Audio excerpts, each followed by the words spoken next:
Hello नमस्कार, कसे आहात तुम्ही सर्वजण। तर आज आहे श्रावणातला पहिला सोमवार। तर तुम्हाला सर्वांना आजच्या दिवसाच्या खूप खूप साऱ्या शुभेच्छा। स्वागत आहे तुमचं आपल्या चॅनलवरच्या अजून एका नवीन व्हिडिओमध्ये। व्हिडिओला ना संध्याकाळची सुरुवात केलेली आहे, कारण प्रदोष काळात पूजा करायची असतात असं म्हणतात म्हणून। आणि जर वेळेस मी रुद्र अभिषेक करते त्यावेळेस मी सकाळीच करून घेते, जेणेकरून पूजेची म्हणजे जास्त वेळ लागतो रुद्राभिषेकला त्याच्यासाठी। पण आज काय मी रुद्राभिषेक करणार नाही, त्याच्यामुळे म्हणलं की चला प्रदोष काळात करूया आपण पण पूजा। आणि गेल्या वर्षी मी कसं पारायणला वगैरे बसले होती, तसं या वर्षी पारायण वगैरे काही केलं नाही, फक्त दररोज श्रावणात ही सेवा व्हावी माझ्याकडून म्हणून रोज एक एक अध्याय वाचणार आहे। आणि आज ना सकाळपासून व्हिडिओला सुरुवात केलेली नाही, कारण गौरी ना थोडीशी आजारी आहे, थोडीशी म्हणजे तिला ताप सर्दी खोकला असं झालेला आहे, म्हणून तिनं आज शाळेत सुद्धा गेलेली नाही। तर तिला आता बरं वाटतंय, तर आता ती उठलेली आहे, आता ती थोडीशी फ्रेश वगैरे झाली। आणि संध्याकाळचे आता 4:45 वाजलेले आहेत। एक मिनिट मी दाखवते। तर आता बघा 4:45 वाजलेले आहेत आणि आता मी माझ्यासाठी चहा ठेवलेला आहे। चहा घेऊनच छान अशी मी पूजेला बसणार आहे। आणि गौरी जरासं खोकला वगैरे आहे तिला। बोल ना। हाय नमस्कार सर्वांना, श्री स्वामी समर्थ। मी तर ना तिला बोलता पण येत नाही, एवढी सर्दी झालेली आहे। तिला हॉस्पिटलमध्ये वगैरे नेऊन आणलेलं आहे मी, पण ठीक आहे, चालायचंच, वातावरण खराब आहे। तर ना कोणतीही पूजा असली ना तर पूजेला लागणारी सर्व भांडी स्वच्छ घासून घेतलेली असली ना पूजा करायला पण छान वाटतं, फ्रेश वाटतं। तर ही पूजेची सर्व लागणारी भांडी किंवा पूजेची पूर्वतयारी मी आदल्या दिवशीच करून ठेवत असते।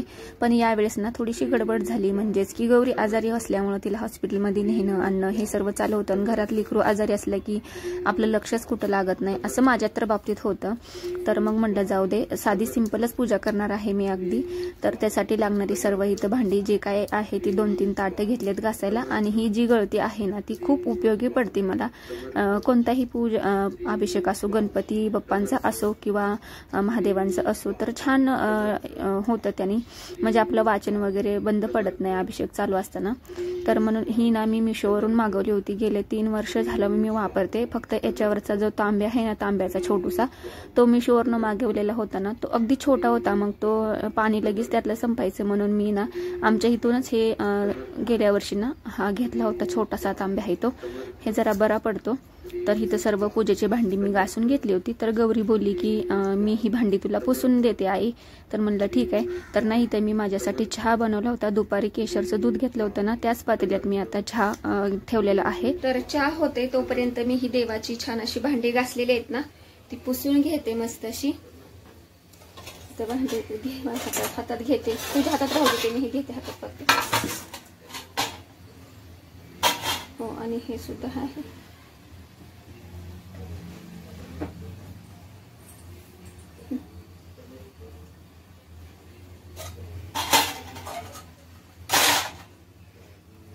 तर ना गौरी बोलते की मला चहा नको, तर काल गुलाबजामुन केले होतेस ते तिला मी खायला दिलेत मस्त असे गुलाबजामुन, तिनं खाल्लेत, नको म्हणली चहा।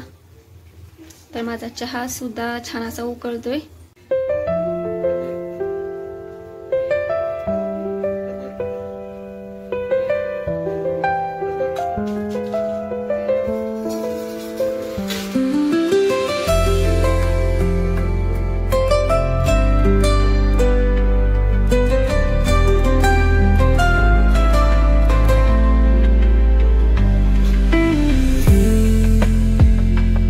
आमच्या इकडे उपवासाला या ना मिठाचं किंवा तिखटाचं काही खात नाहीत, मग चहा दूध फळं असंच घेतात। तर मी दुपारी दूध घेतलं होतं, नंतर मी चहा घेतला। चहा घेतल्यानंतर ना मग पूजेची सर्व लागणारी सर्व इथं पूर्वतयारी करून ठेवली, जेणेकरून मला पूजा करताना सारखं सारखं उठावं लागणार नाही।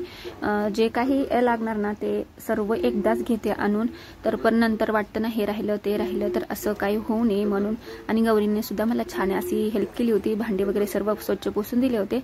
आणि अगदी छोटीशी पूजा मांडणी करणार आहे मी, तर इथं सर्व पूजेची पूर्वतयारी करून घेतली. आणि आज काही पंचामृत नव्हतं, तर मग मी साध्या पाण्यानेच अभिषेक करणार होते. तर कोणतीही पूजा मांडणी असो, कोणतीही पूजा करताना आपल्याला पहिल्यांदा तर दिवा प्रज्वलित करायचा असतो. तर ना मी इथं छान असा दिवा प्रज्वलित करून घेते आणि दिव्याला सुद्धा छान असा हळदी कुंकू लावून फूल वाहून पूजा करून घेतली. नंतर ना गणपती बाप्पांची आपल्याला स्थापना करायची आहे. तर गणपती बाप्पांची पण छान अशी पानं घेतलीत विड्याची 2 आणि त्याच्यावरती छान अशी स्थापना करून घेते आधी गणपती बाप्पांची.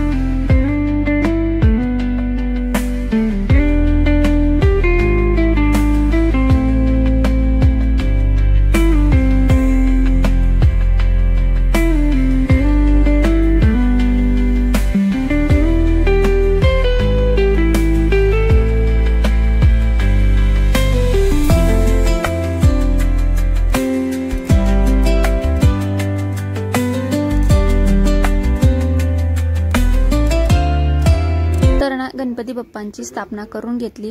नंतर ताहमन घेतलं. ताहमनात हे जलाभिषेक करायचं पात्र होतं ते स्टँड ठेवून घेतलं आणि हा जो तांब्या आहे अभिषेकाचा त्याच्यामध्ये ना बेलाच्या पानाची छान अशी काडी टाकून घेतली आहे, जेणेकरून शिवपिंडीवर छान असं पाणी अभिषेक होईल, छान असा पाण्याचा. तर आता मी अभिषेक करून घेणार आहे. धूप वगैरे लावून घेतला. खूप छान वातावरण तयार होतं. असं पूजा वगैरे घरात असली ना तर छान वाटतं, प्रसन्न वाटतं. तर सर्व मी पूजेची तयारी करून घेतली आणि नामस्मरणाला सुरुवात केली. नामस्मरण, मंत्र, स्तोत्र किंवा प्रार्थना हे सर्व बोलून मी छान असा अभिषेक करून घेतलेला आहे.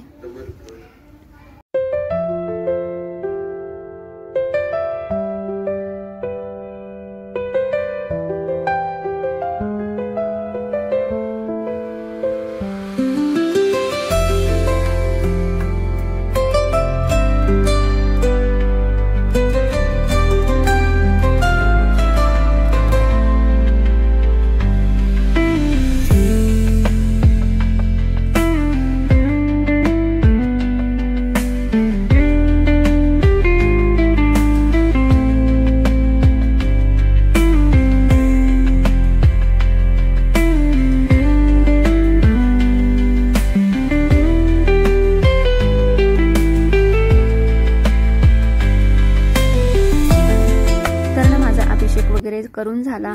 शिवपिंड स्वच्छ अशी पुसून घेतली आणि अजून एक ताहमन घेतलं आणि ताहमनामध्ये स्थापना करणार आहे. तर आज शिवमूठ ना तांदुळाची आहे, तर तांदळामध्ये शिवपिंड स्थापन करून घेतली, शिवमूठ वाहून घेतली आणि जे काही बेलपान किंवा हे धोत्र्याचं फळ फूल असतं ते वाहून घेतलेलं आहे मी. आणि माझ्याकडे काही 108 पान बेलपत्र नव्हती, तर म्हणून मी जी शिवशंकराची 108 नाव आहेत ते ना मी एकच बेलपान घेतलेलं आहे आणि ते एक नाम घ्यायचं, पान व्हायचं, परत तेच पान उचलून दुसरं नाम घेऊन ते पान व्हायचं, असं मी 108 वेळाच वाहिलेलं आहे. आणि पान वाहताना पण पालतं व्हायचं आहे, तिकडं देवाकडे करायचं आहे. आणि त्यातली बेलाच्या पानाला जी पाठीमागं थोडीशी गाठ असल्यासारखी असते ना ती काढून घ्यायची असती असं म्हणतात. मला पण हे माहीत नव्हतं, मी आधी तसंच व्हायची, पण जेव्हापासून मला माहिती झालेलं आहे तर ते असं वाहते मी ते गाठ काढून. तर मी 108 नावं घेऊन बेलपत्र वाहून छान असं मी पूजा करून घेते आता.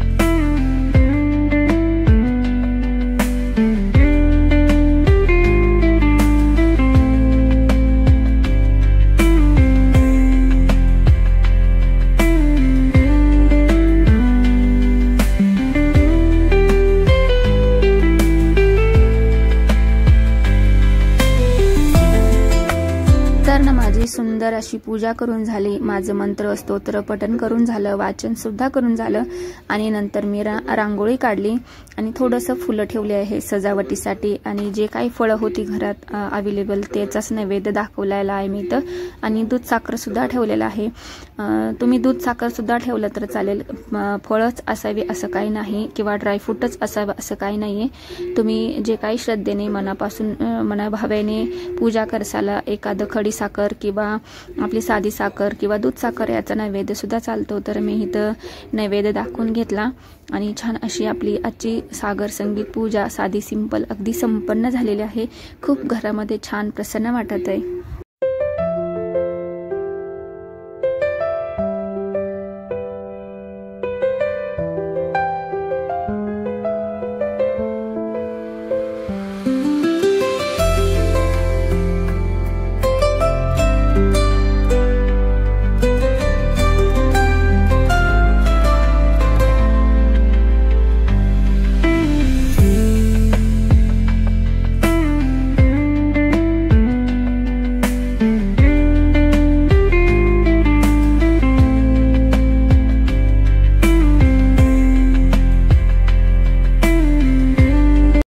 तर ना इथं माझी पूजा नैवेद्य दाखवून झालं होतं तर गौरी बोलली, आई मी सुद्धा नामस्मरण करते किंवा बेलपान वाहते। तर मला खूप छान वाटलं की तिला माझं बघून नामस्मरण किंवा बेल वाहण्याची इच्छा झाली, असं पण मी तिला सांगणारच होते पण ती स्वतः बोलली तर मला खूप छान वाटलं। तर तिनं ते बेलपान वाहिलेलं आहे आणि तिला माहीत नव्हतं, असं पण लहान मुलांना एवढं माहितीच नसतं बेल कसं व्हायचं असतं, तर ते तिला मी सांगत होते बेलपान कसं व्हायचं वगैरे, तिला मी तोडून दिलं होतं जी मागची गाठ असते ती। तर ते झाल्यानंतर ना मी स्वयंपाकाला लागले। तर आजचा स्वयंपाक मी काही पूर्ण शेअर नाही केलेला कारण उशीर पण खूपच झाला होता। तर आज ना साधी सिंपल आपली फ्लावर बटाटा भाजी आणि चपाती भात असंच बनवलं होतं आणि गोडमध्ये ना कालच गुलाबजामुन बनवून ठेवले होते, साईडला 2-3 काढून ठेवले होते नैवेद्यासाठी तेवढेच। तर ना गौरी बोलली की आई मला पुरी पण खायची आहे, तर मग 2-4 ना पुऱ्या सुद्धा तळल्या होत्या कारण उपवास असेल ना त्या दिवशी तेलकट जास्त खाल्लं जात नाही म्हणून मी चपातीच बनवली होती। पण गौरी बोलली की मला पुरी पण खायची आहे, तर म्हणलं जाऊ दे ती बोलती आहे तर मग तिच्यासाठी पुरी सुद्धा बनवली मी। तर साधा सिंपल स्वयंपाक वगैरे मी करून घेतला आणि ना नैवेद्याचं ताट करून घेतलं, नैवेद्य वगैरे दाखवला आम्ही आणि ते पण आले होते तेवढ्यात मग त्यांचं आवरलं, त्यांनी सुद्धा पूजा वगैरे करून घेतली, आरती झाली आणि नैवेद्य दाखवून घेतला। तर मग आम्ही जेवण वगैरे केली। तर असा होता आजचा छोटूसा व्हिडिओ, कसा वाटला कमेंट करून नक्की सांगा। व्हिडिओ आवडला असेल तर लाईक करा आणि आपल्या चॅनलला सबस्क्राईब करा। भेटूया उद्याच्या नवीन व्हिडिओमध्ये, तोपर्यंत सर्वांना बाय आणि श्री स्वामी समर्थ।